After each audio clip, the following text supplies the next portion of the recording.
દાંતીવાડા કૃષિ યુનિવર્સિટીના વૈજ્ઞાનિકોએ ખેડૂતો માટે નવી તક ઊભી કરી છે, જેમાં એરંડાના પાકમાં 20 થી 25% પાન તોડીને એરી નામની ઈયળને ખવડાવવામાં આવે છે. તે બાદ ઈયળમાંથી ઓરિજિનલ રેશમનું ઉત્પાદન થાય છે. આ રેશમ 8,000 રૂપિયા પ્રતિ કિલોના ભાવે વેચાય છે. જો આ પ્રયોગ સફળ થાય તો ખેડૂતોને લાભ થઈ શકે છે. નમસ્કાર ખેડૂત મિત્રો, આજે આપણે વાત કરી જઈ રહ્યા છીએ એરંડામાંથી રેશમ બનાવવાની પ્રક્રિયાની. હવે વિષય એવો છે કે આપણું જે ગુજરાત છે એ વિશ્વનું પ્રથમ મોખરેનું રાજ્ય છે અને ઇન્ડિયામાં પણ પ્રથમ નંબરે છે અને એનું હુંડિયામણ 7,000 કરોડ રૂપિયા આપણે કમાઈએ છીએ. એરંડો વધુમાં વધુ આપણા ઉત્તર ગુજરાતમાં થાય છે અને એ એરંડાની અંદર વધારાની આવક થાય એના માટે આપણે અત્રેના કેન્દ્ર ઉપર એક પ્રયોગો હાથ ધરેલા અને એ વિષયની અંદર 2021-22માં આસામથી વૈજ્ઞાનિકોને વિનંતી કરી અને ત્યાંથી આપણે એરંડામાંથી જે રેશમ બને એ પ્રકારના ઈંડા લઈ આવેલા અને એના પ્રાથમિક પ્રયોગોમાં થોડી સક્સેસ મળી. પછી 23, 24, 25 અને અત્યારે હાલ હું આપને વન બાય એક પછી એક આપને હું બતાવીશ કે કઈ રીતે એનું રેશમ બને છે. ખાસ તો જે એના ફૂદા છે એ ફૂદા આ રીતે લાકડાની દંડી ઉપર અમે પ્રયોગ હાથ ધરેલો અને એના જે ઈંડા છે એ ઈંડા આ રીતે મૂકતા હોય છે અને ખસખસના દાણા જેવડા ઈંડા હોય છે અને એ ઈંડાની અંદરથી પછી નાની નાની ઈયળો નીકળતી હોય છે અને જે એ ઈયળો છે એ થોડી મોટી થાય એટલે આ બીજા સ્ટેજની ઈયળ છે.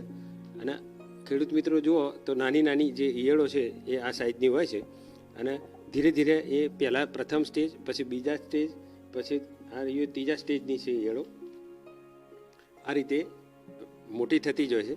અને એને જે ખવડાવવાની જે પ્રક્રિયા છે એ પ્રક્રિયા આ રીતે છે કે એરંડાના પાન છે એ પાન આપણે ટ્રેની અંદર અથવા તો આ રીતના ગ્રીન નેટ છે એ ગ્રીન નેટનો માંચડો બનાવી અને માંચડા ઉપર પાન નાખવાના અને એના ઉપર ઈયળ નાખવાની અને એ ઈયળો છે એ સતત પાન ખાધા કરે અને જેમ જેમ ખાય એમ મોટી થતી જાય.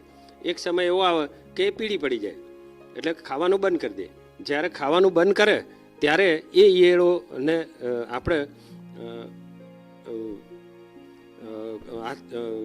હાથથી લઈ અને આ રીતે નેટ હાઉસ આવું નેટ બનાવેલી હોય અને નેટની અંદર મૂકવાની હોય છે અને એ જે ઈયળો છે એ પોતાના મોંની અંદરથી રેશમ કાઢી અને આ રીતે કોચલા બનાવે છે એટલે ચારે બાજુ રેશમ લપેટે છે.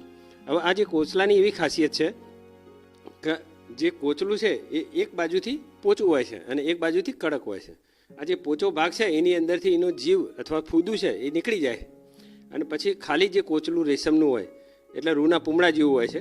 એટલે આ રીતે રૂના પૂમડા જેવો આપણને કોચલા મળે છે અને એને સાબુના પાણી દ્રાવણની અંદર ગરમ સાબુના પાણીની અંદર ધોવાથી આ રીતના રેશમનું રૂ જેવું રેશમ આપણને મળે છે, જેનો આપણે બજારમાં વેચી શકીએ છીએ. આમ તો અત્યારે હાલ આપણા ગુજરાતની અંદર ટેકનોલોજી ઇન્ડસ્ટ્રીઝ નથી એટલે રેશમ બોર્ડને વિનંતી કરી અને આપણે રેશમ બોર્ડ 300 રૂપિયા કિલો આ જે કોચલા છે એ કોચલા સીધા ખરીદે છે અને અમારા ક્યાસ પ્રમાણે અંદાજિત 1 વીઘે 20,000 થી 25,000 રૂપિયાનું ખેડૂતને વધારાની આવક થાય છે.